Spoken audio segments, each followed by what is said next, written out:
Hi everyone, Rob Kajiwara here. Recently we had the 1 year anniversary of the fake or the false ballistic missile alert here in Hawaii. In case you don't know what happened, just 1 year ago, I believe it was around 8 a.m. or so, an alert was sent out via cell phones from the state of Hawaii Emergency Alert Department.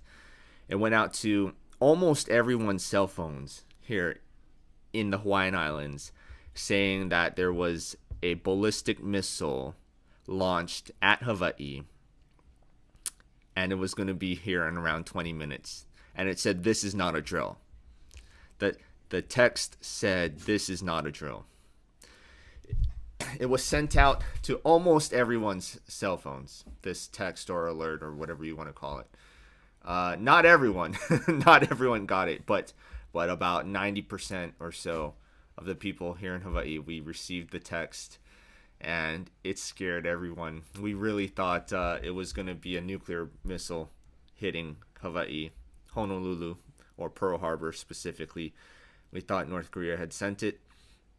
A lot of people were really scared. People were running for their lives. People were trying to seek shelter. Some people were putting themselves and their families in sewer drains, seeking shelter, because we don't have shelters here. We really don't have nuclear bomb shelters here in Hawaii.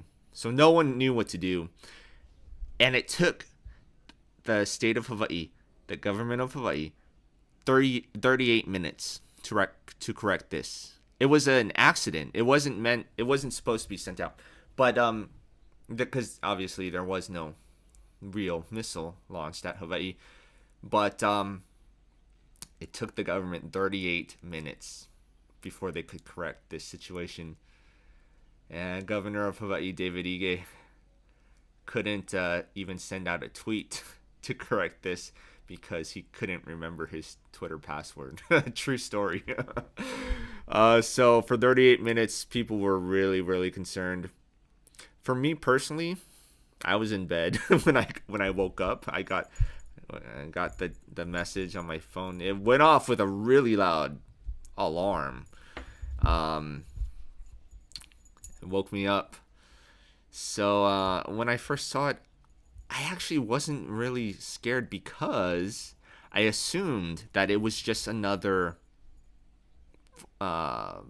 missile launched by North Korea in the direction of Hawaii. I assumed it wasn't really launched at Hawaii because that would cause a huge war, right, with North Korea.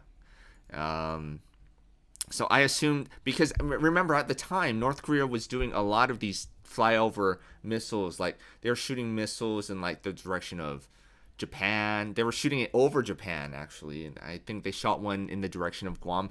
They didn't actually shoot it at Guam or Japan. They just sent it in the direction. So I assumed that that's what was happening.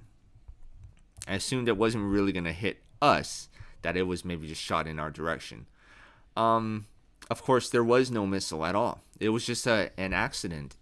The person who pressed the button to launch this emergency alert, he thought, based on the information that he was provided, he thought that it was a real threat, that it was a real missile.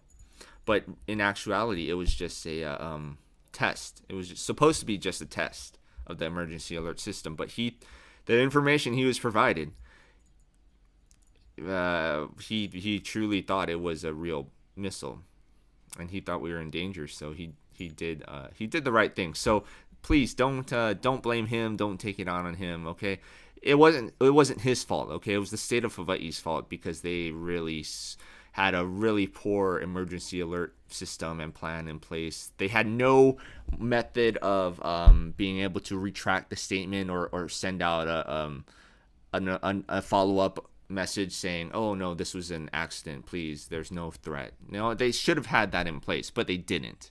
They're using really old and outdated technology, which, I mean, it's just ridiculous. Okay, so I blame it on the state of Hawaii, not the button pusher. Not he was just doing his job as best he could. Okay, with the information he was provided, he was doing his job. If it were one of us in his position, what would we have done? We probably would have done the same thing. I don't know. Who knows? So let's not be too hard on the guy. Let's blame it on the state of Hawaii, who really, they really should have done a better job of handling that situation. But anyway, the real point that I wanted to make today is not about whose fault that false alert was. I want to look at the bigger picture. Okay, the bigger picture is that the U.S. military presence here in Hawaii puts us in danger. It puts the people of Hawaii, the local people of Hawaii, and everyone who calls Hawaii home, especially Native Hawaiians, right? I mean, it puts us in danger. The military bases in Hawaii do not protect us. A lot of people think, oh, the military bases are here to protect us. They're here to protect our safety and, our independence and our democracy and our rights and stuff. No, it's not true at all, okay? The U.S. military here makes us a target for America's enemies. And America has a lot of enemies because of their atrocious record in international affairs, in foreign affairs. America has a really bad track record because they constantly violate the treaties they make with other nations. They're constantly meddling in other nations' affairs. They're sponsoring coups against democratically elected governments of other nations, and they're putting their own they're backing other candidates who, they have lots of private interests. U.S. politicians have lots of private interests in other nations. So they're meddling in other nations' affairs, and it really makes people mad. It makes a lot of these people in these other nations mad, which is why nations like China, North Korea, Russia, a lot of other countries really don't like the United States. I mean, a lot of Hawaiians don't like the United States. A lot of Okinawans don't like the United States. Okinawans are very peaceful people. Hawaiians are also very peaceful people. And yet they don't like the United States. So that kind of shows you, that kind of says something, doesn't it? A lot of other Pacific Islanders also don't like the United States because of all the oppression that the U.S. has been committing in the Pacific. So I really think it's time for the U.S. to reevaluate its international affairs, its relations, especially in the Asia Pacific. Okay, because they really put us in jeopardy there. That could have easily been a real missile, for all we knew. It could have been. And they have to find a more peaceful and friendly approach with other nations, including those they disagree with. Okay. Look, I'm not saying China or North Korea or Russia are perfect countries. No country is perfect. No country is perfect. All countries have things they can work on, things they can improve, things they can do better. Okay. Including the U.S. Yes, as you know, I mean, it's talked about a lot how China and North Korea have commit a lot of human rights violations. But what about all the human rights violations that the U.S. commits? There's a lot, okay? And if you're a U.S. citizen watching this and you're going, no, there isn't. There's no, I mean, the U.S. compared to China has a much better human rights record. Oh, think again, okay? Think again. There's a lot of human rights violations that the U.S.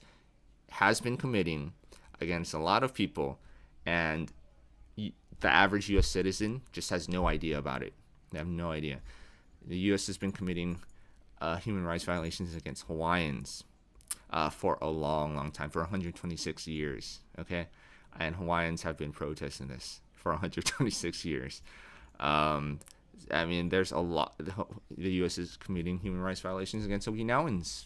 The U.S. is committing human rights violations against Native Americans and against Black Americans and against I mean, you could even say against Asian Americans. So the U.S. is not a perfect country either. Okay, and I'm not here to bash any country. I'm not here to bash the US. I'm not here to bash China or North Korea or anyone, okay? I'm just here to say I think we all need to continue to work on just improving more peaceful and friendly relations with each other. That's the point of what I'm trying to say here. Let's all just continue to work on peace and friendliness, okay? Even with people we disagree with. And by having a lot of U.S. military bases in the Pacific, including in Hawaii, because Native Hawaiians, by and large, do not like the U.S. military here in Hawaii. Okay? Military bases are not the answer. Military bases only increase tensions. They only start wars. Okay, military bases start wars. That's what they're there for, to fight wars. They're not here to protect democracy or anything like that, okay? It only causes problems. Military bases only start wars, and wars only cause problems. That's it. So, looking for a more peaceful approach, okay? I guess that's all I have to say about the matter for now. If you like this video, please remember to give it a thumbs up. Please subscribe to our channel if you haven't already. If you'd like to see more videos like this, I also do videos about a lot of other subjects. Okinawa, Hawaii, baseball, music, movies, whatever, life. I don't know. Also, please feel free to leave us a comment down below. If you like doing these things, just helps us spread our message across YouTube. Thanks again for watching. I'll see you guys next time. Aloha.